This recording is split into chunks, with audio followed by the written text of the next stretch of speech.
c'est moi ou c'est particulièrement lourd cette semaine, les infos? Aux médias, et grâce à vous, nous racontons tous les jours ces histoires dures, difficiles, mais nécessaires. Un jeune homme a passé 4 ans en prison sur la base de faux procès-verbaux rédigés par des policiers. Moi, je vois ça, je me demande où ça va. Christophe Moreau, le référent déontologue de la future police municipale de Paris, avait été sanctionné en 2018 pour avoir affiché dans son bureau un poster raciste. Ces gens vivent dans un monde complètement stratosphérique, ils vivent sur notre planète, quoi. On n'est plus dans la réalité des faits. Sécurité toujours avec cette déclaration du président de la République lors d'un entretien au Figaro. Chaque Français verra plus de bleu sur le terrain. Il parle d'hématome ou de football?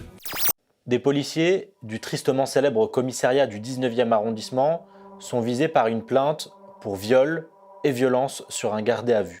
Attends, mais ils en sont pas à leur premier fait de violence dans ce commissariat? Non. De racisme aussi? Oui. Je suis interpellé à ce moment-là, je suis projeté violemment au sol, je commets aucune résistance, et de là, les premières menaces, en fait, elles apparaissent. T'es mort, je vais te niquer ta mère, tu vas morfler. Je suis pas raciste, mais là, il y en a marre des Arabes. Le jour où il va falloir que les Français réagissent et qu'ils vont s'armer, je serai le premier à aller faire de la ratonnade. Voilà, là, il y a une vraie offensive qui est, à mon avis, extrêmement dangereuse. Et à ce moment-là, je me regarde dans le rétroviseur et je me dis que c'est fini pour moi, qu'aujourd'hui c'est terminé, que je vais mourir, quoi.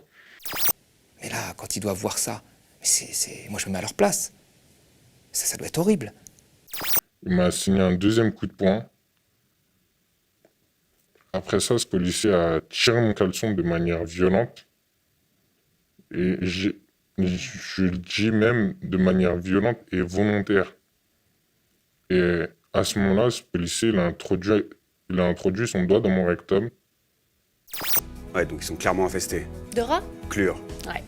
Et puis, on essaye de diviser aussi la population par des projets de loi comme celle sur le séparatisme, qui stigmatisent d'abord une population bien précise, qui est celle des musulmans. D'accord, c'est juste une maladie, mais elle rencontre un milieu humain fait de différentes cultures, d'institutions politiques et de systèmes économiques.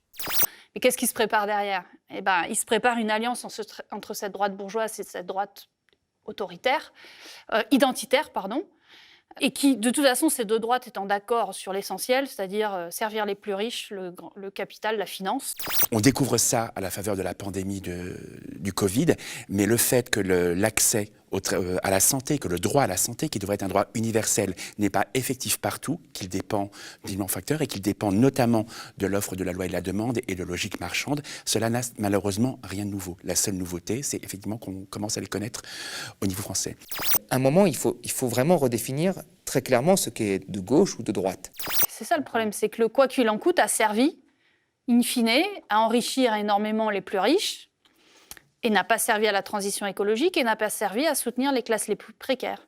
Voilà.